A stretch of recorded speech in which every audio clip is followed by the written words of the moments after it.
संविधानाचे सर्व कलम पाठ आहेत, त्यांना दोन्ही हाताने लिहिता येतं, त्यांना 2000 पर्यंत पाठ पाढे आहेत. त्यांचं जनरल नॉलेज तुम्ही बघाल तर म्हणजे आपण थक्कच होऊन जातो, म्हणजे हे रोबो आहेत का काय असं वाटतं. त्यांनी शाळेमध्ये जे सगळे खांब उभे केलेले आहेत त्यांना खूप लोक आता मदत करतात बऱ्यापैकी, पण अजून त्यांच्या काही गरजा भागायच्या. शाळेमधल्या खांबांवर त्यांनी सगळे मुळाक्षरं लिहिलेली आहेत, फक्त मराठी नाही, फक्त इंग्लिश नाही, कानडी, गुजराती, तेलुगू, तमिळ, पंजाबी आणि बंगाली. आणि ती मुलं येता जाता ते म्हणत असतात आणि शिकत असतात. तुम्ही त्यांना कोणताही प्रश्न विचारा, काल बदललेला मंत्री जरी तुम्ही विचारलात तरी त्यांना तो माहिती असतो की हा शिक्षण मंत्री आज हे नाही हे आहे म्हणून. म्हणजे एवढे त्यांचं अलर्ट सगळ्यांचं नॉलेज आहे. ती 2.5 वर्षाची मुलगी सुद्धा इंग्लिश कर्सिव्ह रायटिंग करते, सगळे कर्सिव्ह रायटिंग करतात. मोठी मुलं, छोटी मुलं स्मॉल ह्याच्यामध्ये लिहितात. तर अशी ही शाळा आहे. त्या शाळेत त्या सरांनी कोविडच्या दरम्यान त्या मुलांना सगळ्या रात्रंदिवस तिथं सांभाळलं, अक्षरशः सांभाळलं, कारण त्यांची पण मुलगी त्याच्यातच होती. ती मुलं तिथंच स्वयंपाक करतात, तिथंच भाजी पिकवतात, सगळी तिथंच जेवतात आणि तिथंच झोपतात. तर त्यांच्यासाठी बऱ्याच लोकांनी जरी मदत केली असली तरी 30 लोकांचंच त्यांना अन्न मिळतं जिल्हा परिषदकडून, 30 मुलांचं. पण त्यांच्याकडे येतात 60 मुलं, आजूबाजूच्या पाड्याची मुलं पण तिथं शिकायला येतात. आणि त्यांना कोणी काही आणवत पण नाही, कारण हे इथं चांगलं शिक्षण मिळतं म्हणून त्यांचे पालक त्यांना येऊ देतात. त्यामुळे त्यांना अन्नाचा जरा तुटवडा बऱ्याच वेळेस असतो.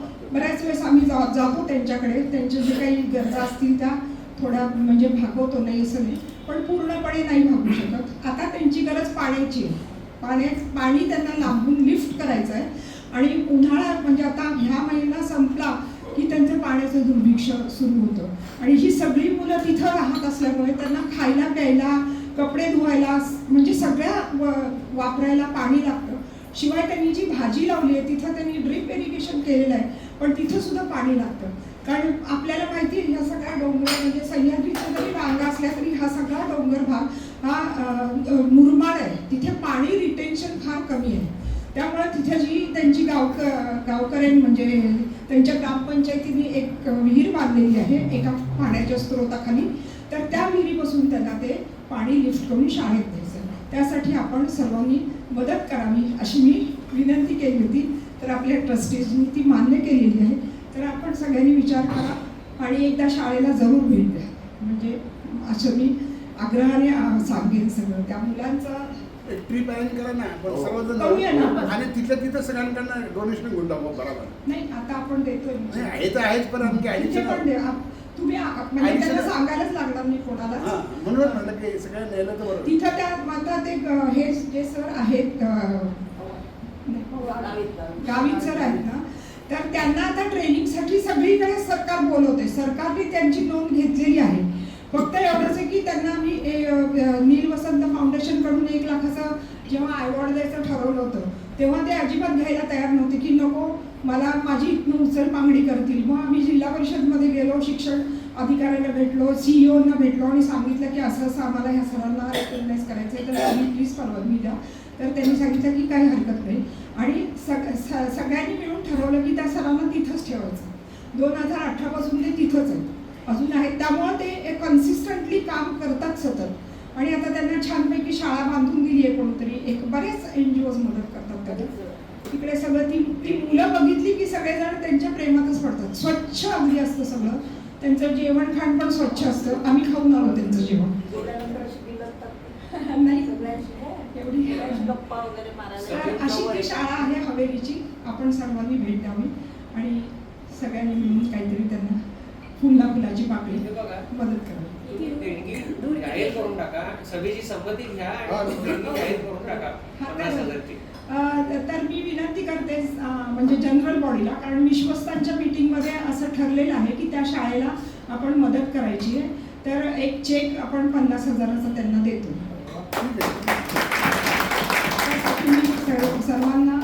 सर्वांचे मनपूर्वक आभार मानते. धन्यवाद.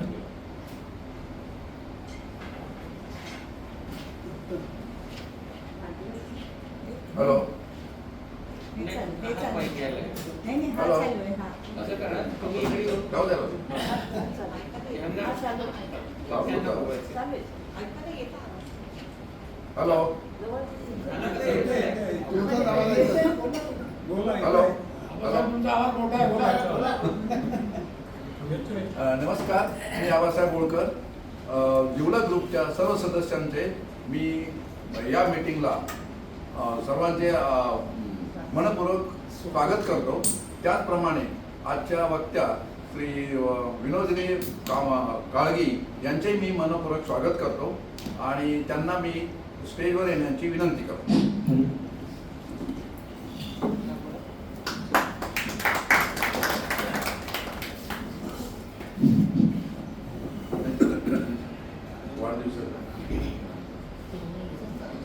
वाढदिवसाच्या शुभेच्छा मी वाचते.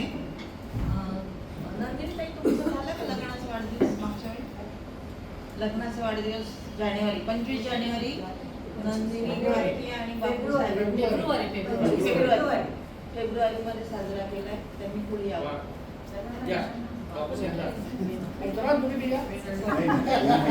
लग्नाचा वाढदिवस आहे ना.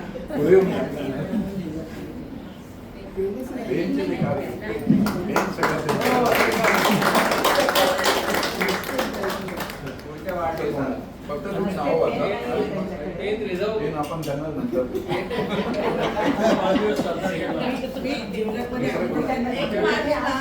एक मार्चला गंभीर भाऊनी आपला वाढदिवस साजरा केला. 2 मार्चला सुभाष सायखेडकरांनी आपला वाढदिवस साजरा केला. आज 3 तारीख मधुकर ब्राह्मणकरांनी आपला वाढदिवस साजरा केला आणि 28 फेब्रुवारीला कुशालबाईंनी आपला वाढदिवस साजरा केला. थँक्यू. हॅलो. यानंतर रंजनाताई आजच्या वक्त्यांचा परिचय करून देतील.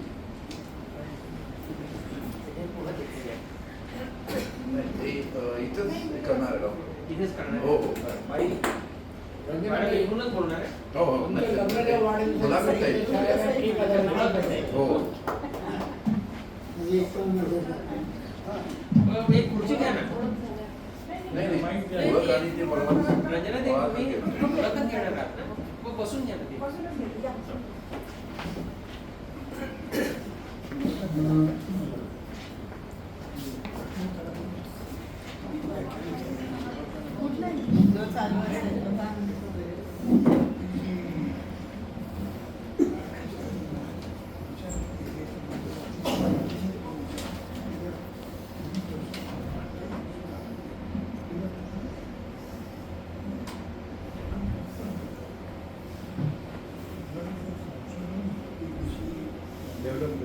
सर्वांना पुन्हा एकदा नमस्कार आणि आपलं हार्दिक स्वागत.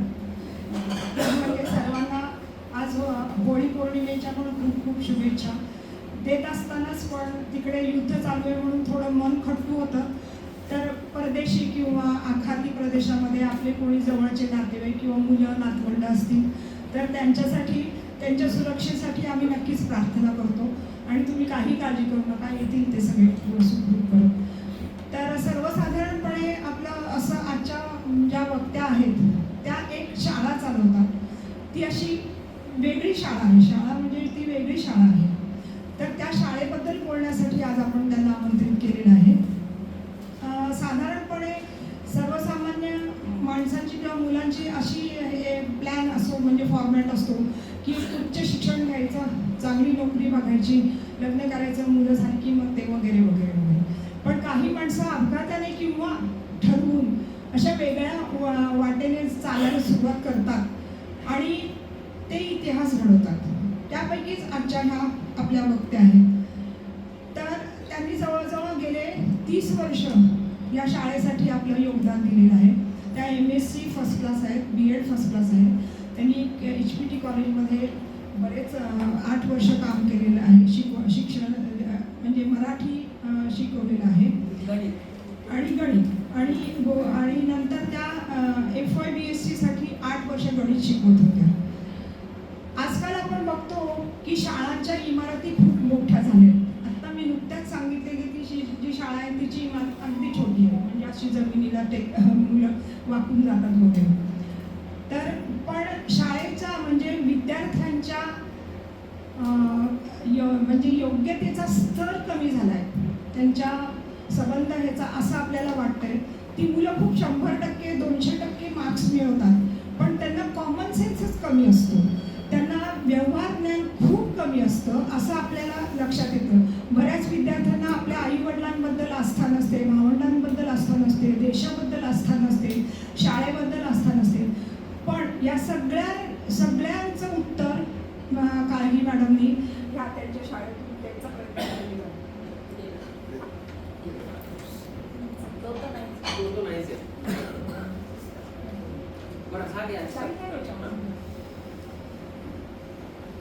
तर मी त्यांची ओळख अशी सलग न करून देता फक्त अशी बोलता बोलता देते. आता आधी एज्युकेशन सांगितलं, पण मी त्यांना आता प्रश्न विचारते, त्याच्यातून आपल्याला समजत जाईल की मॅडम तुम्ही मला, माझा पहिला प्रश्न आहे की तुम्ही साताऱ्याहून नाशिकला कशा आला? त्या साताऱ्याच्यात माझ्या आपण म्हणजे जरा बोलायला बरं पडेल. उत्तर अगदी सोपं आहे. लग्न झाल्यावर लग्न झाल्यावर नाशिकमध्ये मी आले 91 साली जूनमध्ये, आणि मे महिन्यात आले, आणि जूनमध्ये लगेच मला RYK कॉलेजमध्ये गणिताची म्हणजे लेक्चरशिप मिळाली. असं हे सगळं तुमचं चांगलं सुखाचा संसार चाललेला असताना आणि HPT सारख्या कॉलेजमध्ये चांगल्या आरामात आयुष्य चाललेलं असताना, कारण प्रोफेसर्सना आपल्याला माहिती आहे की फक्त 4च तास शिकवायला लागतात आणि 6 तास त्या म्हणजे 6च महिने त्यांची ॲक्च्युली ड्युटी असते, 6 महिने सुट्टीच असते. एवढं सगळं सोडून तुम्ही हा उपयोग कसं काय, ह्या मार्गाने कसं काय जायला लागलं, म्हणजे हे का निवडलं क्षेत्र? मी कॉलेजमध्ये लेक्चरशिप करत होते, आणि खरं तर शिकत असताना MSc करत असताना माझं एम हेच होतं की कॉलेजच्या मुलांना गणित शिकवायचं. म्हणजे मला असं वाटत होतं की कॉलेजच्या मुलांना शिकवणं म्हणजे काहीतरी खूप भारी, त्यामुळे तेच माझं एम होतं. पण माझी मुलगी जेव्हा शाळेत जायच्या वयाची झाली, त्यावेळेला मात्र थोडंसं वेगळं झालं की मला माझ्या मुलीसाठी अशी शाळा पाहिजे होती की ज्याच्यामध्ये खरोखर सर्वांगीण विकास होईल. म्हणजे शाब्दिक नाही, सगळ्या शाळा हेच लिहितात की सर्वांगीण विकास आणि असं तसं, पण तसं नको होतं की जिथे म्हणजे भीती नाही, म्हणजे धाक असू दे थोडासा, पण भीतीयुक्त वातावरण नाही, मोकळं वातावरण आहे. मुलं खूप छान मजेत शाळेत जात आहेत, आनंदाने शिकतायत, स्वतः करून बघतायत, आणि मुख्य म्हणजे मातृभाषेतलं मराठीतलं शिक्षण आहे. अशी शाळा माझ्या मुलीसाठी मी शोधत होते. थोडंसं त्याच्या आधीचं बॅकग्राऊंड असं आहे की मी कोल्हापूरला MSc झाली आहे. तर कोल्हापूरला एक सृजनानंद नावाची लीलाताई पाटलांची शाळा, म्हणजे त्यांनी खूपच मोठं काम केलं आहे, त्यांच्या मानाने आमचं एवढं ठिपकाभरच काम आहे. तर त्यांची शाळा मला आधी माहिती होती, तर माझ्या मनात असं सारखं होतं की आपल्या मुलीला लीलाताईंच्या शाळेसारखी शाळा मिळायला पाहिजे, आणि म्हणून मी खूप शाळांमध्ये फिरले आणि त्यांना असं सांगायचा प्रयत्न केला की अशी शाळा म्हणजे, किंवा तुम्ही जर म्हणत असाल तर मी पण येईन तुमच्या मदतीला, अशी शाळा आपण चालवूया, किंवा मला घ्या तुम्ही शाळेमध्ये, माझ्या काही कल्पना आहेत. पण त्याला काही फार कुणी दाद दिली नाही, आणि मी एकटीच नव्हते, माझे बरेच मित्रमैत्रिणी, आम्ही सगळे थोडं सामाजिक कामामध्ये होतो. तर सगळ्यांनाच असं वाटत होतं की आपल्या मुलांना असं शिक्षण मिळायला पाहिजे की जे पूर्वापार लोकांनी सांगितलं की मातृभाषेचं किती महत्त्व आहे, मुलांना विचार करायला महत्त्व आहे, नुसतं पाठांतर नाही की बाबा धडाखालची उत्तर दिली म्हणजे शिक्षण नाही. तर अशी काहीतरी शाळा पाहिजे की जिथं मुलांना भरपूर हाताने करायच्या गोष्टी मिळतील, विचार करायला मिळेल, स्वतःच्या मनाने काहीतरी करायला मिळेल, पाठ केलेले निबंध नाही, आपल्या मनात काय आहे ते बोलायला मिळेल, त्यांच्या भावनेला महत्त्व मिळेल. तर असं काही आम्हाला कुठे सापडत नव्हतं. मग आम्ही एक 5-6 जणांनी मिळून असा विचार केला की कोणीच करत नाही तर मग आपणच का नाही करायचं, म्हणून मग आम्ही ठरवलं की शाळा सुरू करायची. मग त्याची जबाबदारी कोणी घ्यायची, तर माझी कल्पना होती, त्याच्यामुळे मी म्हटलं की माझी कल्पना आहे तर मीच जबाबदारी घेतली पाहिजे. म्हणून मग मी RYK कॉलेजची नोकरी सोडून दिली आणि पूर्ण वेळ शाळेकडे काम करायचं ठरवलं. म्हणजे ही मराठी माध्यमाची शाळा मुद्दाम त्यांनी केलेली आहे, म्हणजे मुलांना आपल्या मातृभाषेतून सगळे विषय चांगले समजतात, चांगले लक्षात राहतात म्हणून, पण तरी त्यांची मुलं, मोठी झालेली मुलं सगळी अस्खलित इंग्लिश बोलतात, त्याच्यामध्ये त्यांना काहीही अडचण येत नाही. म्हणजे थोडक्यात तुम्ही कार्यानुभवावरती जास्त फोकस करता असं दिसतं. तर पण सुरुवातीला पालकांचा तुम्ही विश्वास कसा संपादन केला? पहिल्यांदा आम्ही 4-5 जण होतो. आमची मुलं आम्ही स्वतःची मुलंच आधी पहिल्यांदा शाळेमध्ये घातली. आणि मग म्हणजे जे अगदी जवळचे मित्रमैत्रीण होते की ज्यांना खात्री वाटत होती की ही स्वतःची मुलगी ज्या शाळेत घालतीये त्याचं काहीतरी पुढे बरंच करेल, कारण आपल्या मुलीची पण तिला काळजी असेलच असं वाटून आमच्या RYK कॉलेजच्या पण 2-3 शिक्षकांची मुलं आमच्या शाळेत आली. पण सुरुवातीला अर्थातच काही रिस्पॉन्स चांगला नव्हता. घरोघरी जाऊन शाळेची माहिती सांगावी लागत होती. आणि जे मी सांगायचे की पोपटपंची नको, मुलांनी विचार केला पाहिजे, मुलांच्या बुद्धीला चालना मिळाली पाहिजे, मातृभाषेमुळे सगळे विषय कसे आकलन होतं, लक्षात ठेवावं लागत नाही, त्याचं जर जे आपल्याला नीट समजतं ते आपल्याला पुढे वापरात आणता येतं, असं सगळं मी सांगायचे. ते सगळ्यांना पटायचं. पण नंतर ते म्हणजे शाळेत घालता का म्हणल्यावर ते म्हणायचे की नाही. असा अनुभवच सुरुवातीला येत होता. जवळजवळ 5 वर्ष असं झालं की अगदी आम्हाला 10-12 मुलं मिळत होती. अर्थात आम्ही एक वर्गच पुढे जात होतो. आधी बालवाडी, मग पहिली, मग दुसरी. तर काही विशेष रिस्पॉन्स मिळत नव्हता. पण आम्ही ठरवलं होतं की आपलं म्हणजे ध्येय काय आहे त्याच्यानुसार आपण चालत राहायचं. कोणी येऊ बरोबर नाही तर न येऊ. पण 5 वर्ष वगैरे शाळेला पूर्ण झाल्यावर आमच्या मुलांकडे बघूनच आजूबाजूच्या लोकांनी मुलांना घालायला सुरुवात केली. की म्हणजे असं त्यांना जाणवलं की ह्या मुलांमध्ये खूप उत्साह आहे. शाळेला सुट्टी असेल तर त्यांना आवडत नाही आहे. म्हणजे सामान्यपणे असं असतं की सुट्टी म्हणजे वा, तर तसं नाही. तर मुलांना शाळेतच जायला आवडतंय, त्यांना स्वतःचे विचार आहेत ते व्यवस्थित मांडता येत आहेत आणि भरपूर गोष्टी हाताने स्वतःच्या करता येत आहेत. असं सगळं इतरांना जाणवायला लागल्यावर मग मात्र आम्हाला कधीच म्हणजे विद्यार्थी मिळण्याचा प्रॉब्लेम आला नाही. आता उलट 7-8 वर्षापासून आमच्याकडे लॉटरी करून प्रवेश द्यावा लागतो. म्हणजे जेवढ्या सीट आहेत त्याच्या तिप्पट वगैरे अर्ज येतात आमच्याकडे आणि मग त्याच्यातून लॉटरीने आम्हाला प्रवेश द्यावा लागतो. अशी आता गेल्या 7-8 वर्षाची गोष्ट आहे. म्हणजे यांच्या शाळेत देणगी वगैरे द्यायला लागत नाही. हल्ली शाळांच्या फी आणि देणग्या हे पण बंद पडलो.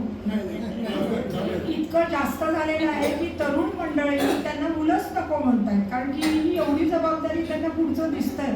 पण तुम्ही त्यांना खूप एक मोठं चांगलं सोल्युशन दिलं असं मला वाटतंय. पहिल्यांदा तुम्हाला शिक्षक कसे मिळाले? मग म्हणजे सुरुवातीला जरा अवघडच होतं ना, पगार नाही शिक्षकांना, काही नाही असं. मग अशी मी म्हणाले तसं आम्ही 5-6 मित्रमंडळी फक्त एकत्र आलो होतो.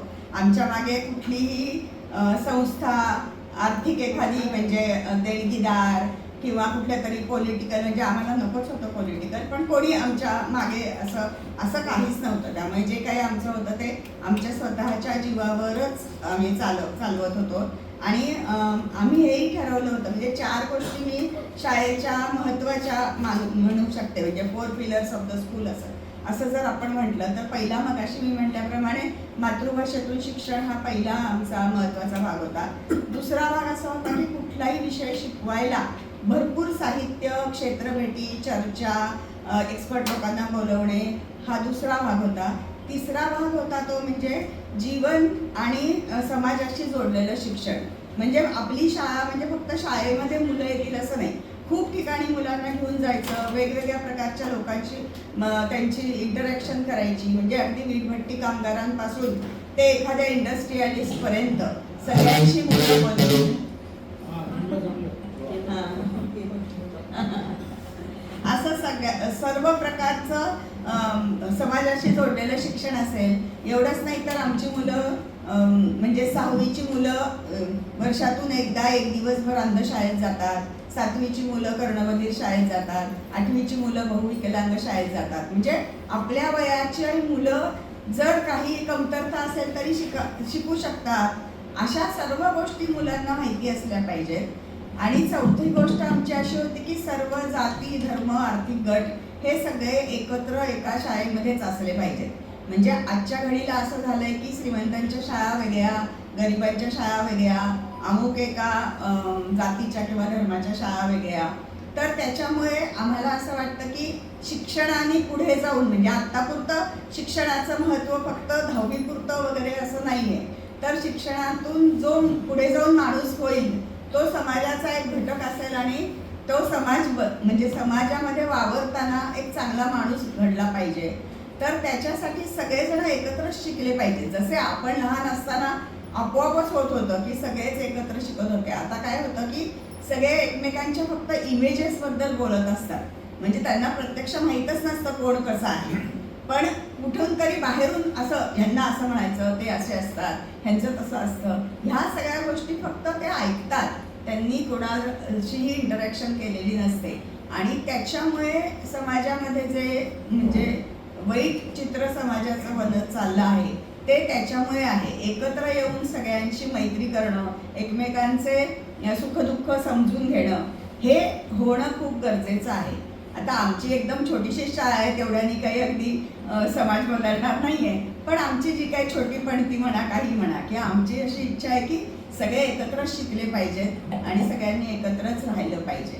त्यामुळे आम्ही पूर्णपणे संविधानावर आधारित ही शाळा चालवतो. त्यामुळे न्याय, समता, स्वातंत्र्य, सर्वधर्म समभाव ह्या मूल्यांना सगळ्यात महत्त्व या शाळेत दिलं जातं. त्यामुळे असे 4 महत्त्वाच्या गोष्टी मी म्हणेन की आमच्या मनात होत्या शाळा सुरू करताना. आणि म्हणजे आता 28 वर्ष झाली शाळेला, पण आम्ही ह्यातली एकही गोष्ट आतापर्यंत बदललेली नाही. आणि सामान्य घरातल्या मुलांना आपल्या शाळेत येता यावं म्हणून फी पण एकदम माफक फी आमच्या शाळेची ठेवलेली आहे. त्यामुळे आणि तरीही नाही म्हणजे देता आली तर त्याला स्पॉन्सरशिप सुद्धा ठेवलेली आहे. खरं म्हणजे यांची शाळा आता कामगार नगरमध्ये आहे आणि मराठी मीडियम म्हटल्यावर सगळ्यांना असं वाटतं की कामगारांचीच मुलं फक्त त्या शाळेत शिकतात, पण ते ॲक्च्युली तसं नाही आहे.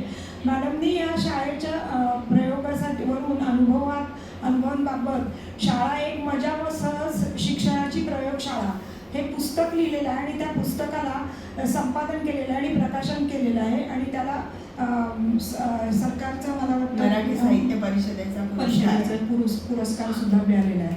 तर शिक्षक साधारण आपल्याकडे आल्यानंतर सोडून जाण्याचं प्रमाण आहे का? हां, तुमचा खरं पहिला प्रश्न शिक्षकांबद्दल होता. मी काहीतरी वेगळंच उत्तर दिलं. तर सांगायचा मुद्दा असा होता की आमच्याकडे पैसाच नव्हता.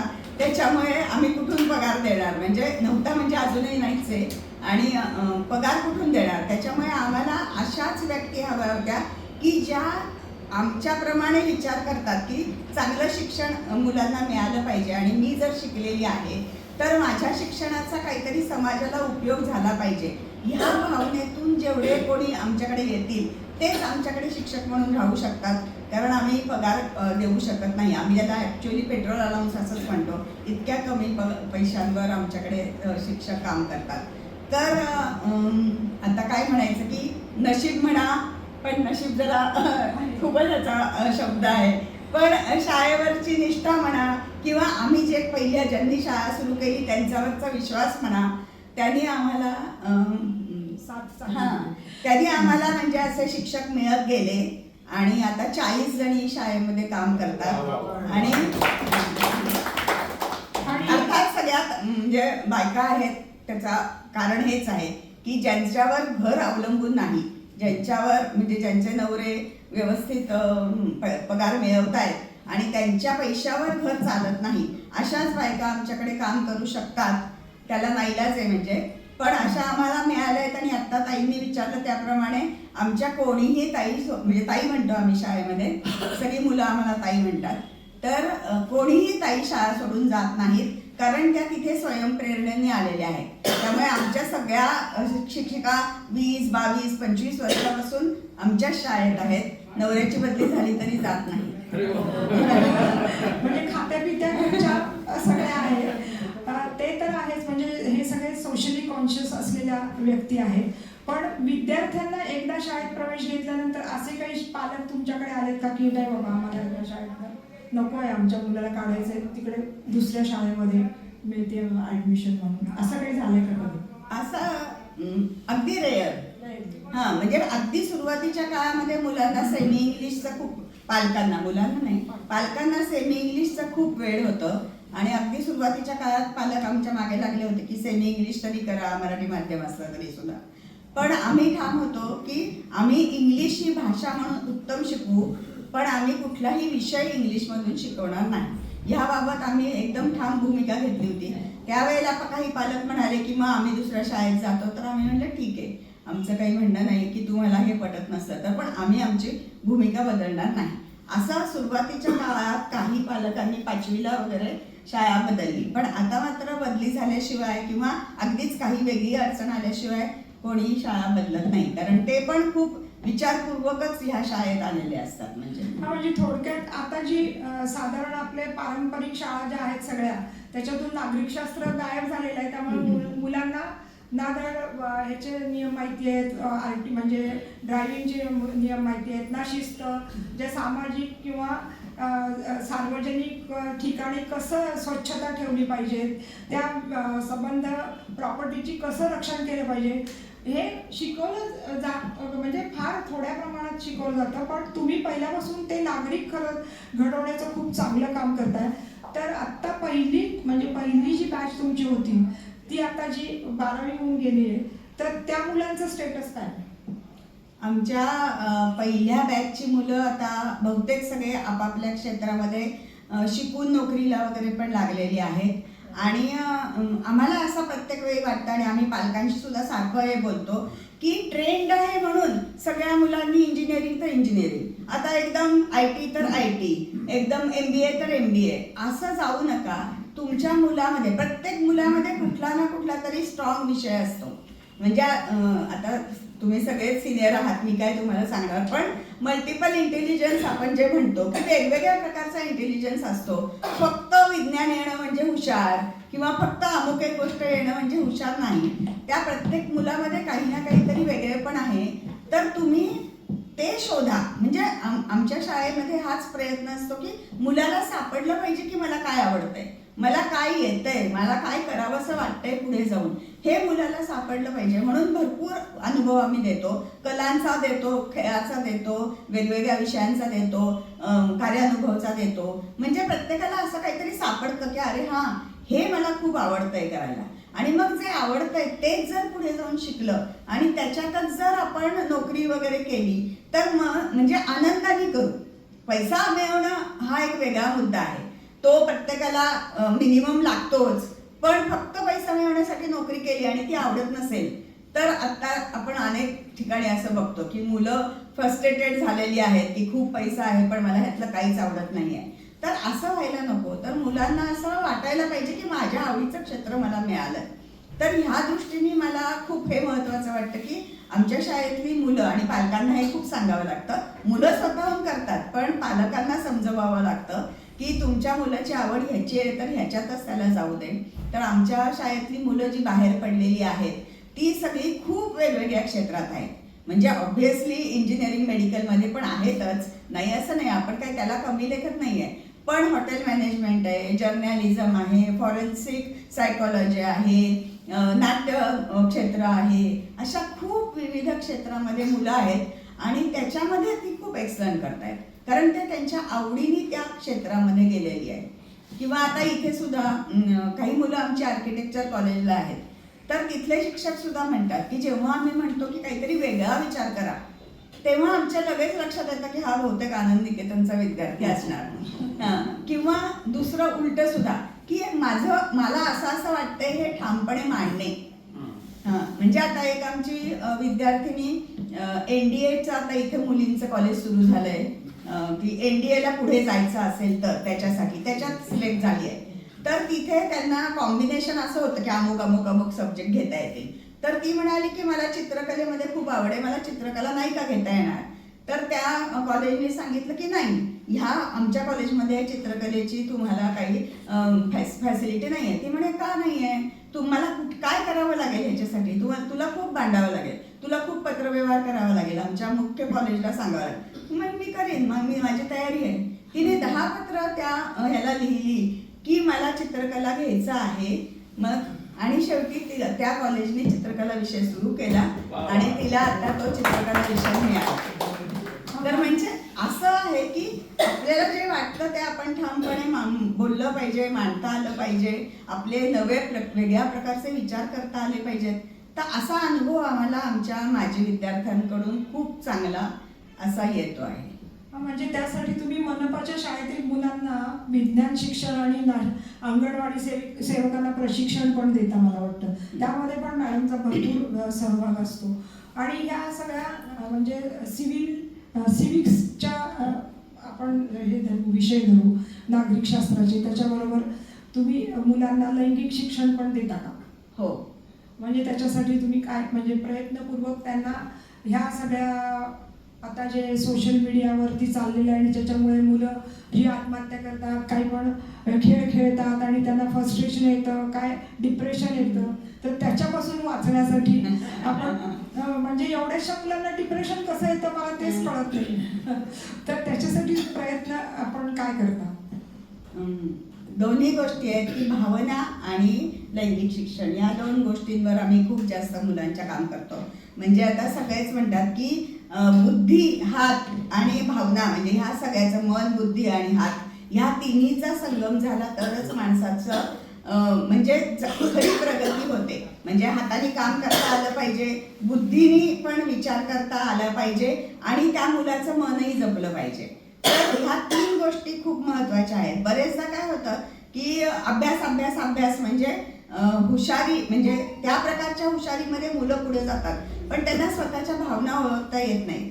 आणि मग भावना न ओळखता आल्यामुळे किंवा ओळखता आल्या पण त्याच्या कंट्रोल कसा करायचा ते समजण्यासाठी म्हणून हे सध्याच्या जगामध्ये खूप महत्त्वाची गोष्ट झालेली आहे. पटकन राग येतो, पटकन म्हणजे समोरच्याचा विचार न करता मारामारी केली जाते किंवा अशा अनेक गोष्टी आपण इकडे तिकडे बघतो. तर त्याच्यासाठी आमच्या सर्व ताईंनी आनंद नाडकर्णी डॉक्टर तुम्हाला ऐकून माहीतच असते, त्यांच्या IPH संस्थेचा 1 वर्षाचा सायकोलॉजीचा कोर्स केलेला आहे की ज्याच्यामध्ये स्वतःच्या भावना कशा ओळखायच्या आणि मुलांच्या भावना कशा ओळखायच्या. तर त्याचा विचार करून प्रत्येक वेळी मुलांना प्रशिक्षण दिलं जातं. त्याचबरोबर आमच्या शाळेमध्ये 2 समुपदेशक आहेत ज्या आमच्या म्हणजे पालकच आहेत दोघीजणी, त्या सतत मुलांशी बोलत असतात. आता कालच आमचं एक वर्कशॉप झालं, फेसबुकवर टाकलेलं आहे की 7वीच्या मुलांना म्हणजे 7वीत गेली मुलं की त्यांना नादड लहान नादड मोठी, मग त्यांना मनामध्ये अशा वेगवेगळ्या प्रकारच्या भावना निर्माण होतात. आपल्या काळात कदाचित 9वी 10वीला जे विचार आपल्या मनात येत होते ते आता हल्ली 7वीच्याच मुलांच्या मनामध्ये येतात. तर त्याच्यासाठी पालकांचं आणि मुलांचं 7वीला वर्षभर 6 सेशन असतात की भावना म्हणजे त्याला EQ म्हणतो आपण की इमोशनल कोशंट आपला कसा वाढेल आणि भावना ओळखून त्याचं हे कसं करायचं, एकदम पटकन म्हणजे एक्सप्रेस पण नाही करायच्या आणि दाबून पण नाही टाकायच्या, त्या योग्य प्रकारे कशा बाहेर काढायच्या. तसं 7वीला हे सेशन्स असतात 6. 8वीला आत्मभान नावाचं शिबिर असतं की ज्याच्यामध्ये लैंगिकता हा मुख्य विषय असतो की ज्याच्यामध्ये सगळ्या गोष्टी मुलांशी एकदम मोकळेपणाने बोलल्या जातात की म्हणजे बाळ कसं होतं इथपासून ते त्या तुमच्या मनामध्ये कोणकोणते विचार येऊ शकतात ह्याप्रमाणे म्हणजे त्या विचारांचं करायचं काय तिथपासून सर्व गोष्टी म्हणजे मुलांशी मुलींशी काही एकत्र सेशन काही सेपरेट सेशन असं सगळं करून अगदी हस्तमैथुनापर्यंत सर्व गोष्टींबद्दल शाळेमध्ये मोकळेपणाने मुलींशी म्हणजे बोललं जातं की ह्या गोष्टीचा परिणाम काय होतो, हे कधी त्याचं नियमन कसं करायचं, त्याला किती आपल्या मनामध्ये वेळ दिला गेला पाहिजे. म्हणजे 6वीचं सांगायचं राहिलं, 6वीला मासिक पाळीबद्दल माहिती दिली जाते. ती पण पूर्ण वर्गाला मुलं मुली एकत्र, काही सेपरेट असं वगैरे काही नाही. मुलांना पण समजलं पाहिजे की मुलींना मासिक पाळी येते, त्यांना 4 दिवस त्रास होतो किंवा ते काय असतं मासिक पाळी म्हणजे, तिथपासून ते मासिक पाळी म्हणजे देवाचा काही संबंध नाही इथपर्यंत सगळं सांगितलं जातं की ही निसर्गतः घडणारी गोष्ट आहे आणि त्याच्यामुळे त्याच्या म्हणजे मासिक पाळी आली म्हणजे काहीतरी अशुद्ध आहे आणि मुलींना बाजूला वगैरे बसवायचं असं पण नको आहे. ते शास्त्रीय आहे सगळं. इथून सगळं म्हणजे मग मुलं घरी जाऊन आईला सुद्धा म्हणतात की आता आम्हाला सगळं माहिती आहे, तुला जर त्रास होत असेल तर तू आम्हाला सांगू शकते. इथपर्यंत मुलं बोलतात. त्यामुळे 6वीला मासिक पाळी आहे, 7वीला इमोशनल कोशंट आहे आणि 8वीला आत्मभान असे आम्ही कोर्सेस डिझाईन केलेले आहेत की त्यांना सगळं मोकळेपणाने सांगायचं. कारण नाही तर मग ते चोरून कुठून तरी शोधायचा प्रयत्न करतात, एकमेकांमध्ये वेगळीच काहीतरी चुकीच्या माहिती दिली जाते. तर अशा सगळ्या गोष्टी आम्ही करतो. म्हणजे काही शाळांमध्ये 10वीच्या विज्ञानामध्ये खरं म्हणजे मूल होण्याबद्दलची वगैरे माहिती आहे, पण ते ऑप्शनला टाकतात. मुलांना म्हणतात तुम्ही घरी वाचा हे सगळं. तर काही शाळांमध्ये आमच्या शिक्षकांना बोलवतात, तुम्ही एवढा धडा घेता का म्हणून. म्हणजे माहित नाही का की हे महत्वाचं आहे, हे सांगता आलं पाहिजे मुलांना, ह्याच्याबद्दल मुलांशी बोलता आलं पाहिजे मोकळेपणाने. आणि मुलांच्या काही शंका असतील तर त्या सांगता आल्या पाहिजे. मुलाला डायरेक्ट विचारता येत नसेल तर डबा ठेवून त्याच्यामध्ये चिठ्ठ्या टाका तुमच्या काय शंका आहेत. असं सगळं आपल्याला करावंच लागतं, जे आजच्या घडीला अत्यंत महत्वाचं आहे. म्हणजे कधी कधी आम्हाला असं वाटतं की विषय थोडा बाजूला राहिला, म्हणजे टिपिकल शिकवण्याचे विषय थोडेसे बाजूला राहिले तरी चालतील, पण ह्या गोष्टी आजच्या घडीला मुलांसाठी खूप महत्वाच्या झालेल्या आहेत. म्हणजे आणि हे आत्मभान शिबिर आम्ही इतर शाळेतल्या मुलांसाठी पण घेतो.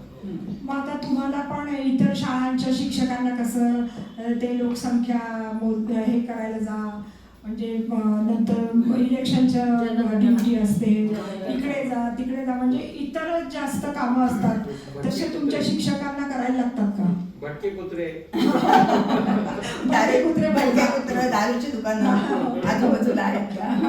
म्हणजे ऑफिशियली म्हणलं तर म्हणजे काय म्हणायचं, नियमाप्रमाणे म्हणलं तर सर्व शिक्षकांना सर्व काही करायचं असतं. पण आता आम्ही सरकारकडून एकही रुपया घेत नाही. ते एक गोष्ट सांगायची राहिली की आम्ही असं ठरवलं होतं की ही शाळा आपण आपल्याच जीवावर चालवायची.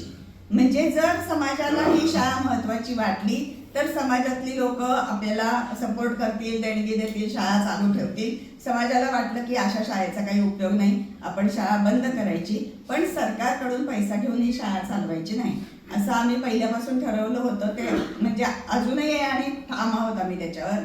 आणि त्याच्यामुळे सरकारच्या काही नियमांमधून आम्ही स्वतःची सुटका करून घेऊ शकतो, पण इलेक्शन ड्युटीला जावं लागतं, जनगणनेला जावं लागतं. ह्या 2 गोष्टी आम्ही टाळू शकत नाही. तेव्हा पण सुट्टी बाकीच्या असतील तुमचे शिक्षक, सुट्टी वगैरे असली तर म्हणजे शाळा सोडून पण जावं लागतं.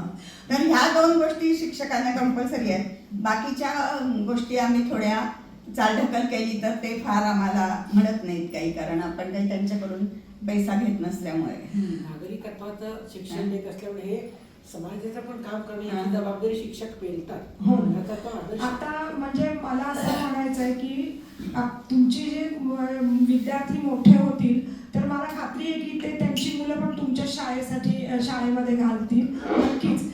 पण एक आहे पहिलं नातवंड आमच्या शाळेत आलेलं आहे. तर त्यांची मुलं पण तुमच्या शाळेत नक्कीच येतील. तर भविष्यातल्या आता तुमच्या आणखीन काय योजना आहेत? मॅडमने आजपर्यंतच्या कार्यासाठी झी मराठीचं उंच माझा झोकाचा पण पुरस्कार मिळालेला आहे. मी मधून त्यांचा बायोडेटा सांगते. म्हणजे आता आधीच सांगितलं असतं की पुरस्कार झी उंच माझा झोका मिळालाय तर आधी आपल्याला असं वाटलं असं मिळालं असेल कोणाशी तरी वशिलेने असं कारण त्याचं फार चालतं, पण तसं नाहीये. त्यांचं कार्य ऐकल्यानंतर आपल्याला ते वर्थ इट वाटतं. तर पुढच्या भविष्यातल्या काय योजना आहेत आपल्या? सध्या तरी आम्ही बालवाडी ते 10वी एवढीच शाळा चालवतो. तेवढीच शाळा आम्हाला आमची ठेवायची आहे. म्हणजे मॉडेल स्कूल म्हणूनच आम्हाला ती चालवायची आहे. आम्हाला त्याच्या शाखा, खूप जास्त विद्यार्थी, भली मोठी टोलेजंग इमारत वगैरे असं करायची इच्छा नाही. आमची पहिल्यापासून अशीच इच्छा आहे की आम्ही जे प्रयोग करतो आहे त्याचा उपयोग इतर शिक्षकांनी करून घ्यावा. त्याच्यासाठीच आम्ही ही पुस्तकं जी लिहिलेली आहेत ती पुस्तकं चतुरंग पुरवणीमध्ये 1 वर्षभर आमच्या शाळेची सिरियल आली होती की दर 15 दिवसांनी 1 लेख की आम्ही विषय कसे शिकवतो आणि ते तसं शिकवण्याचा उपयोग काय. तर नंतर मग ते 25 लेख टोटल आले होते. ते थोडेसे वाढवून आणि त्याच्यात भर घालून आम्ही पुस्तक केलं. त्याच्या 3 आवृत्त्या काढल्या. तर ती पुस्तकं वाचून खूप महाराष्ट्रभरातून लोक शाळा बघायला येतात की आम्ही तुमचं पुस्तक वाचलं, तर खूप उत्सुकता वाटली. इथपासून तुम्ही लिहिलंय ते खरंय का इथपर्यंत कुठल्याही कारणास्तव शाळेमध्ये लोक बघायला येतात. तर आमची अशी इच्छा आहे की आम्ही जे काही करतो आहे त्याचा उपयोग इतर शाळांनी करावा. आणि आता गेल्या 5-6 वर्षापासून आम्ही टीचर्स ट्रेनिंग प्रोग्राम सुरू केलेले आहेत. आणि मग त्याच्यामध्ये आता ताईंनी सांगितल्याप्रमाणे अंगणवाडी शाळेच्या शिक्षिका ज्या एकदम तळागाळातल्या मुलांसाठी काम करतात त्यांना आम्ही पूर्ण वर्षभरातून 16 दिवस असं मोफत ट्रेनिंग देतो की सोप्या सोप्या गोष्टीतून भाषा आणि गणित कसं करून घ्यायचं, ज्याच्यासाठी तुम्हाला खूप असा खर्च करावा लागत नाही, एकदम अशा काहीतरी फार फॅन्सी गोष्टी आणाव्या लागत नाहीत, पण आपल्या आजूबाजूच्या गोष्टीतून भाषा आणि गणित कसं शिकवायचं ह्याचं ट्रेनिंग देतो. आणि महानगरपालिकेच्या मुलांना विज्ञान, ते पण वर्षभराचं 8 शाळांमधल्या मुलांना आम्ही विज्ञान जाऊन शिकवतो. तर म्हणजे ह्याचा प्रसार व्हावा. आमचं स्वतःचं काही खूप मोठं व्हावं वगैरे असं काही नाही आहे, आम्हाला इच्छा नाही आहे तशी, पण ह्या सापडलेल्या गोष्टींचा प्रसार व्हावा एवढी मात्र नक्की इच्छा आहे.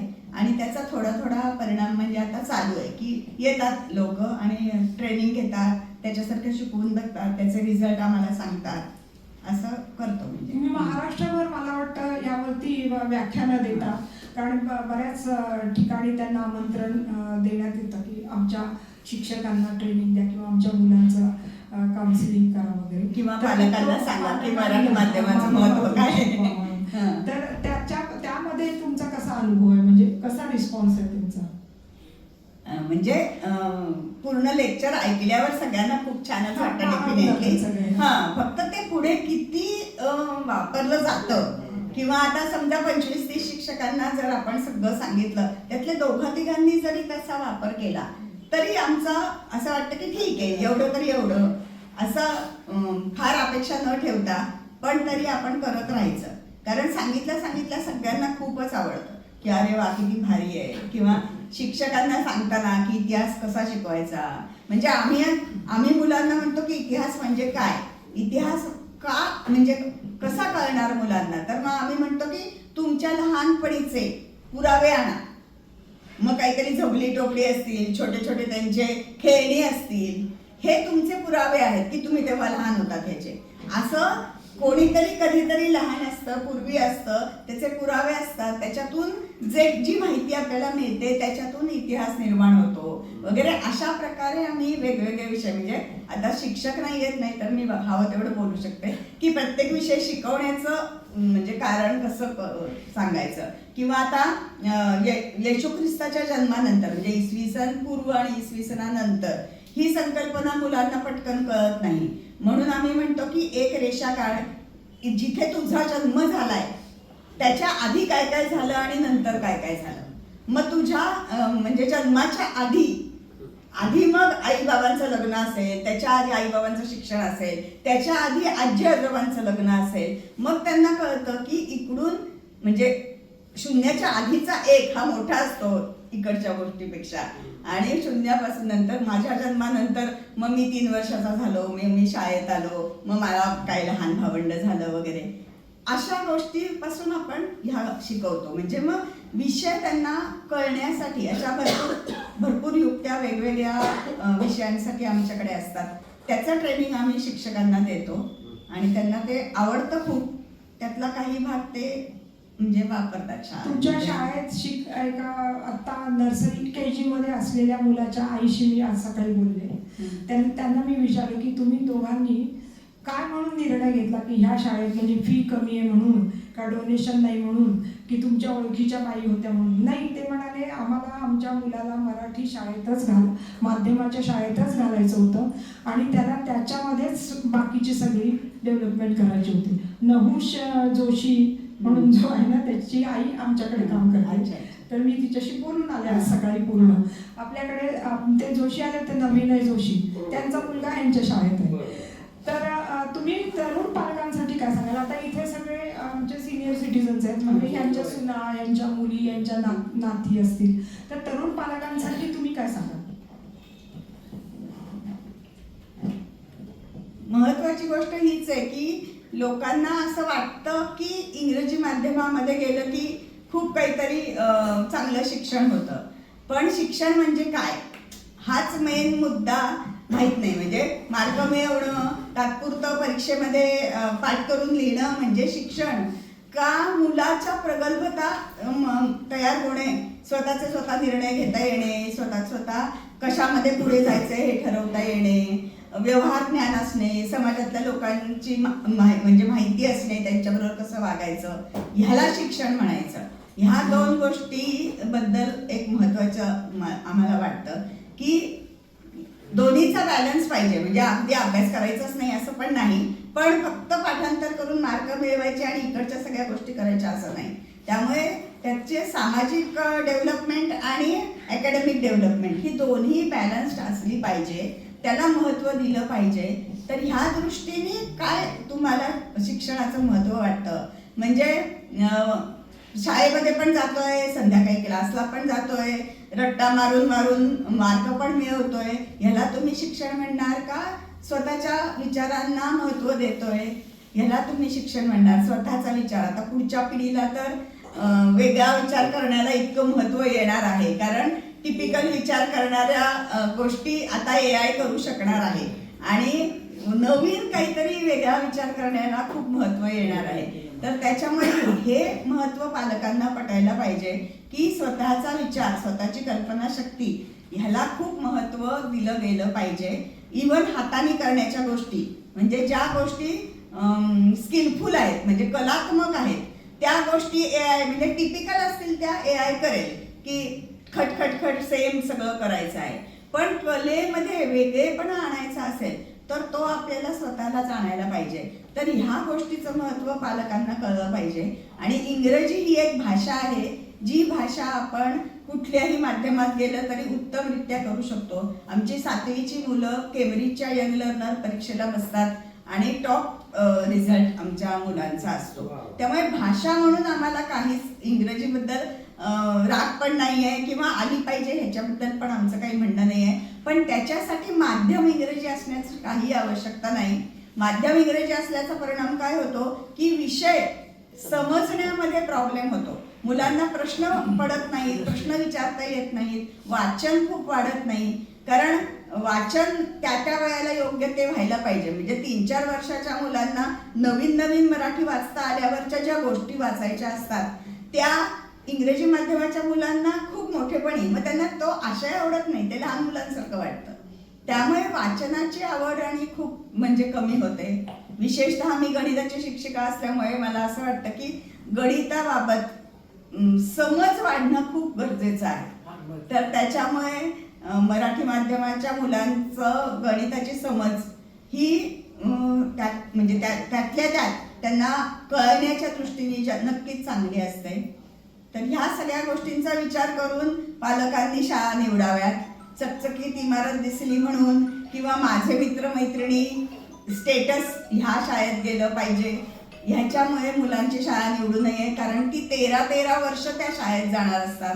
त्यांचा इतका मोठा काळ संस्कारक्षम वयाचा ज्या ठिकाणी जाणार आहे ते खूप काळजीपूर्वक निवडलं गेलं पाहिजे.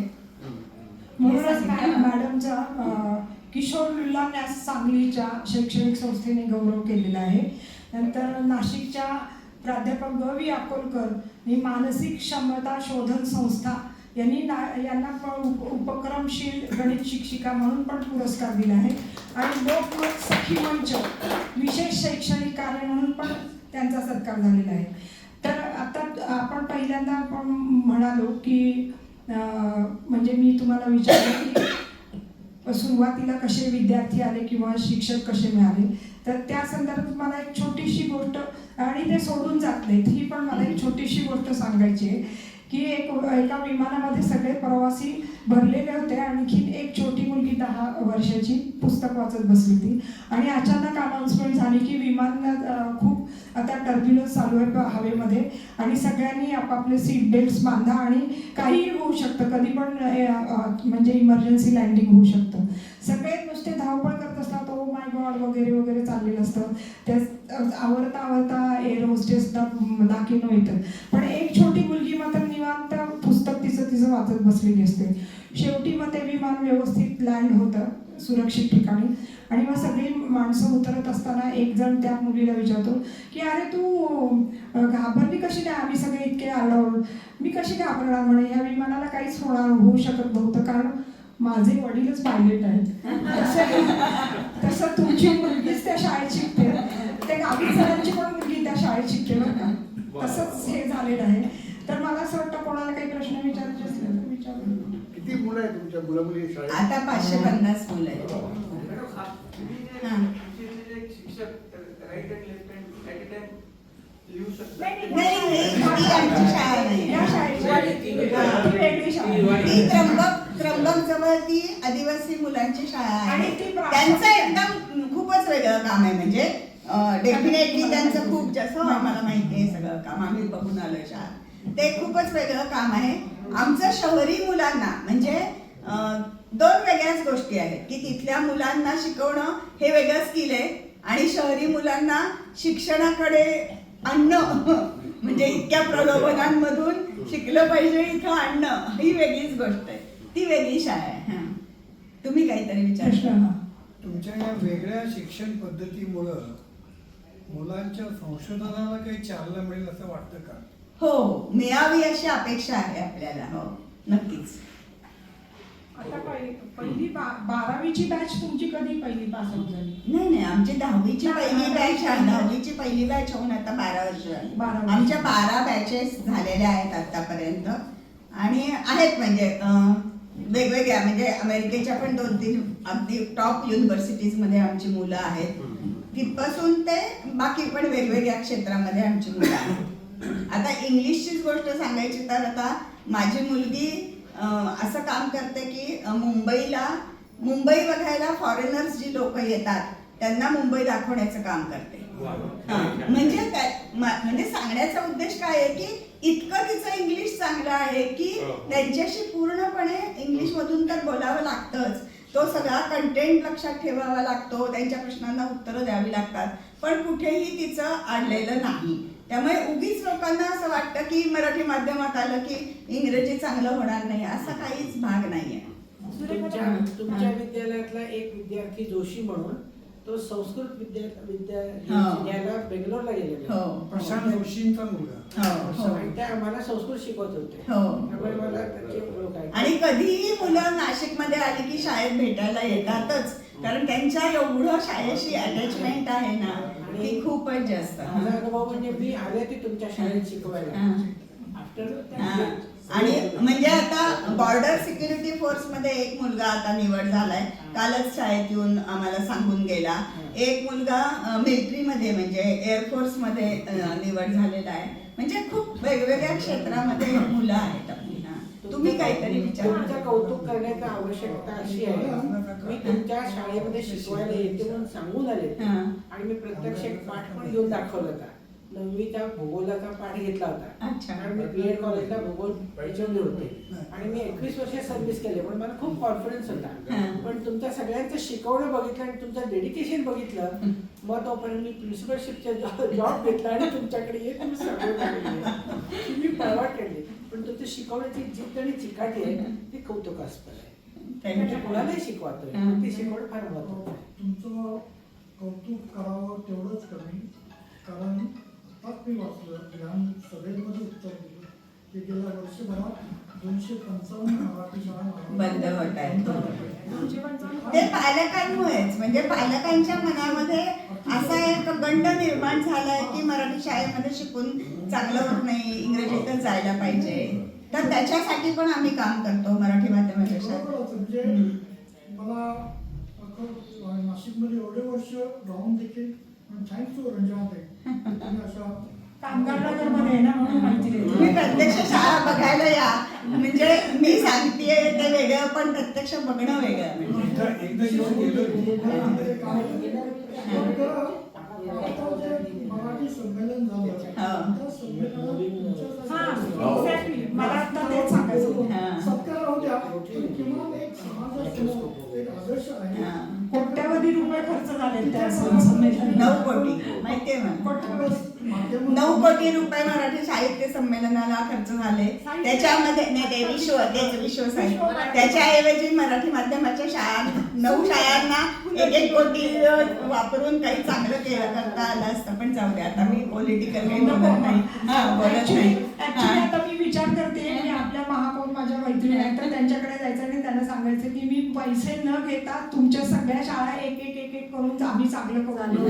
आमच्याकडे एवढी माणसं आहेत काम करणारी, असा विचार चाललाय माझा. तर काय तुम्हाला माझी मुलगी स्वतः KG ते SSC पर्यंत मराठी माध्यमातूनच शिकली. म्हणजे खरं सांगायचं झालं तर माझं स्वतःचं शिक्षण अर्धवट मराठी अर्धवट इंग्रजी माध्यमातून झालं आणि माझ्या मिसेसचं पूर्णपणे इंग्रजी माध्यमातून झालं. पण आम्ही मुद्दाम मुलीला मराठी माध्यमातून घातलं आणि नंतर मग तिला काही कुठे अडचण आली नाही. ती नंतर मग MD झाली, संबंध महाराष्ट्रात MD ला पहिली आली आणि त्याच्यानंतर DM झाली. आता ती उत्तम कर्नाटकमध्ये बंगलोरमध्ये आहे आणि व्यवस्थित तिला इंग्रजी अगदी तिच्या लेवलच्या सगळ्या लोकांबरोबर व्यवस्थित बोलता येतं. तर हा समज चुकीचा आहे. तसं काही अडचणी येत नाही मराठी माध्यमातून शिकल्यामुळे. असं वैयक्तिक अनुभव माझा आहे. उलट विषयाचं आकलन चांगलं होतं, त्याचा उपयोग पुढे चांगल्यापैकी करता येतो.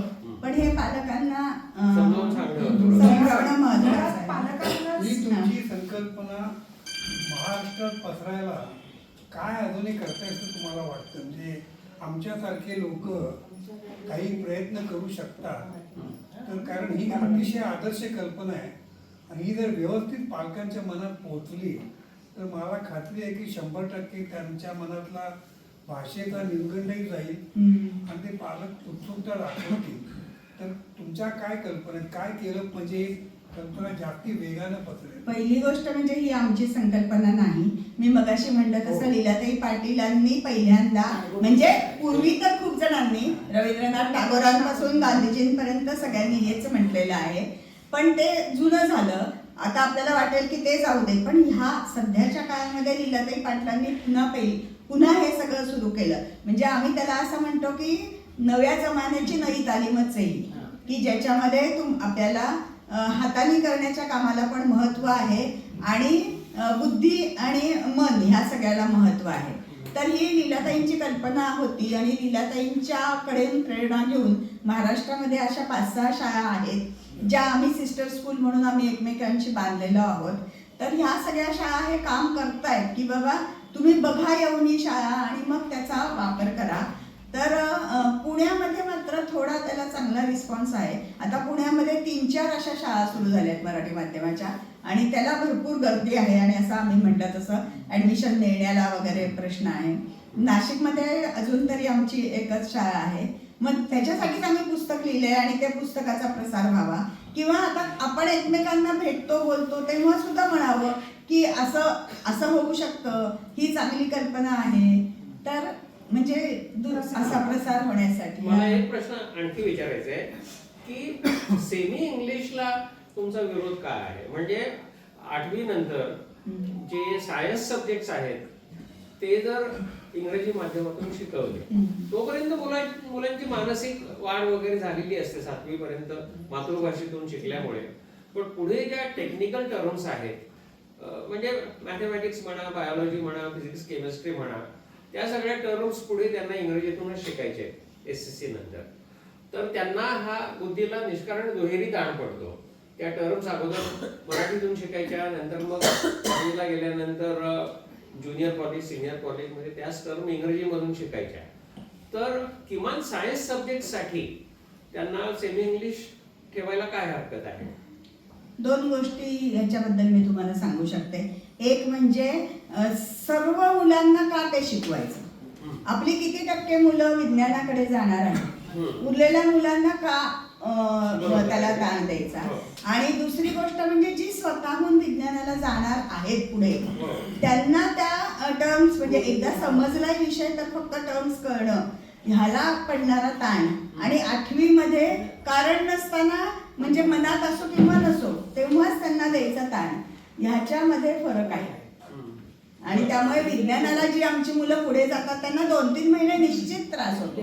म्हणजे आता मी सुद्धा MSc झाली आहे, मला पण माहीतच आहे की पहिले 2-3 महिने निश्चित त्रास होतो, पण आपण आवड म्हणून घेतलेलं असतं ते, आणि इथे हे कंपल्सरी असतं.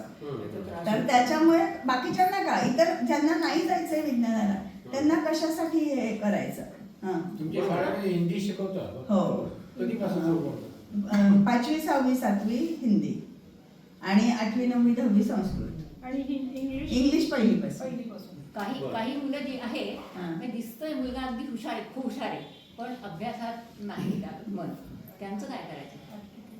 हा, म्हणजे तो कशात हुशार आहे हे आपल्याला शोधायला पाहिजे, त्याला आवडतंय काय हा, हे शोधायला पाहिजे. हा. खेळामध्ये किंवा हा, बागकाम aptitude वगैरे, test घेऊन त्याच्यामध्ये हुशार. हा. पण शिकवून आपण थकून जातो, हा. पण त्याच्यात काही फरक नाही पडत. असं तो मोठ्याला आईन्स्टाईन होणार असेल. सुरुवातीला मला असं वाटायचं सुरुवातीला मला असं वाटायचं की आपण मराठी शिकवतोय, आपल्याला फ्लुएन्सी चांगली नाही आहे हा. म्हणून याला समजत नसेल. पण मग मी सुधारले, म्हणजे शब्द पाहिजे, पण तो काही ऐकायला तयार नाही, परत पूर्ण विसरून दुसऱ्या नाही, म्हणजे असं मला एखाद्या केस बद्दल नाही सांगता येणार, कारण निश्चित त्याचं काय अडतंय, कुठे अडतंय, म्हणजे त्याला शब्द समजत नाहीयेत का, समजलेले लिहिता येत नाहीयेत का, त्याला डिस्लेक्सिया सारखा प्रॉब्लेम आहे, हे म्हणजे त्याच्यासाठी आपल्याला तज्ञांची मदत घ्यावी लागते. त्याच्यामुळे नशीबवान आहेत तुम्ही. इनबॉर्नच प्रॉब्लेम असतात. हा, म्हणजे निश्चित आपल्याला बरोबर आहे. प्रॉब्लेम. तरी आपल्याला शोधावं लागतं की अडतंय कुठे. हा, समजतच नाहीये का, समजलेलं लक्षात राहत नाहीये का, रिप्रोड्यूस करता येत नाही, असे बरेच बारकावे आहेत त्याच्यामध्ये. तर त्याच्यामध्ये इच्छा नाहीये, पण काय इच्छा नाहीये, एखाद्या तर विषयाची इच्छा असेल, मध्ये आवड नाहीये, किंवा गणित शिकायचं किंवा हे विचित्र प्रकाराने काहीच्या काही करून ठेवून लिटरेचरमध्ये द्यायचं. इंटरेस्ट असते. तो शेतकऱ्याचा मुलगा आहे, म्हणजे माझ्याकडे आउट हाऊसमध्ये राहता, दिवसभर माती खणत असतो आणि ते त्याला आवडतं, तिथे जाऊन बसतो, माती खणतो, परत खड्डा बुजवतो, परत खणतो. कारभार असेल. तरी नशीब की तुम्हाला सावित्रीबाई फुले आणि महात्मा फुलेंसारखे चिखलं मार्गाशिवाय दिले असं नाही, पण त्यांना 150-200 वर्ष लागली इथपर्यंत पोहोचायला. तुमची पण हळूहळू तेवढी प्रगती होईल ना, अशी मी अपेक्षा व्यक्त करते. आणि तुमचे खूप खूप आभार मानते. माझ्यापेक्षा त्या जवळजवळ 8-10 वर्षांनी लहान आहेत, पण मी त्यांना त्यांच्या कर्तृत्वामुळे आहोजाव बोलते. आवश्यकता नाही.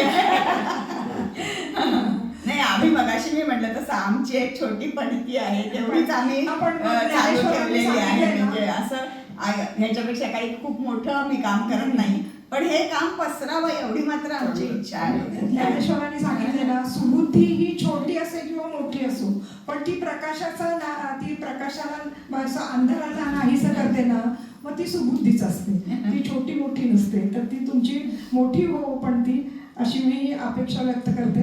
आणि अध्यक्षांना विनंती करते की मॅडमचा आपल्या सर्वांतर्फे एक स्नेह भेट देऊन आभार मी अशी इच्छा व्यक्त करते की आमच्यासारख्या अजून शाळा निघाव्यात आणि लोकांनी त्यात घालावं, आमचं फार मोठं व्हावं अशी काही आमची इच्छा नाही. कल्पनेचं रिप्लिकेशन व्हायला पाहिजे, त्याच्यासाठी आपल्याला ते महत्वाचं आहे. बेसिक कल्पना तुमची इतकी मोठी आहे, तुम्हाला काही मोठं व्हावं असं वाटत नसेल कदाचित. चला, धन्यवाद. तुम्ही आज आलात म्हणून. तुम्ही सगळ्यांनी एवढं मनापासून ऐकून घेतलं त्याबद्दल मी आभारी आहे. नाही, त्या लीलाताई पाटील वेगळ्या, त्या डॉक्टर लीलाताई पाटील, ह्या कोल्हापूरच्या.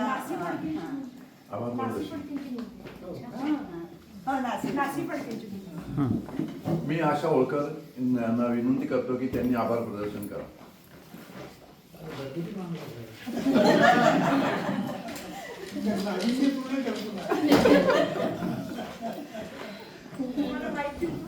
नाही तोच घ्या, बोला त्याच्याने.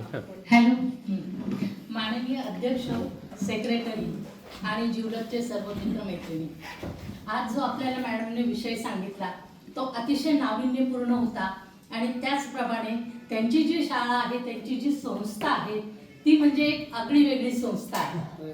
तर त्या प्रयोगशाळा, परत त्यांनी आणखी म्हटलेले की मजा, शाळा म्हणजे एक मजा. प्रयोगशाळा म्हणजे एक मुलांना वेगळं नाविन्य मिळण्याचं एक ठिकाण आहे. म्हणून मला त्यांच्याबद्दल खूप आदर वाटला असं मी म्हणते. आज मला एवढ्या मोठ्या व्यक्तीचे आभार प्रदर्शन करायला मिळाले त्याच्याबद्दल मला खूप आनंद होतो. त्यांनी जी ही संस्था सुरू केली तिला जवळजवळ 30 वर्ष झाले आणि त्या 30 वर्षामध्ये त्यांना खूप टक्के टोंपे शोधावे लागले. त्याचप्रमाणे त्यांना काहीही आर्थिक हे नसल्याने सुद्धा त्यांनी ते पुढे नेलं. हे मोठी गोष्ट आहे. म्हणजे माणसाला आर्थिक असलं तर ते कशाही प्रकारे पुढे जाऊ शकतं. पण त्यांनी त्याच्यातनं पुढे एवढी शाळा नेली आणि सगळ्यांना हे मार्गदर्शन केलं. त्याच्याबद्दल मी त्यांचे खूप आभारी आहे. आणि मी मॅडमला बरेच पुरस्कार मिळालेले आहेत आणि मी त्यांचे आपल्या जिवलगच्या वतीने त्यांचे आभार मानते आणि मी अध्यक्षांना विनंती करते की त्यांना भेट देऊन त्यांचं अभिनंदन करा.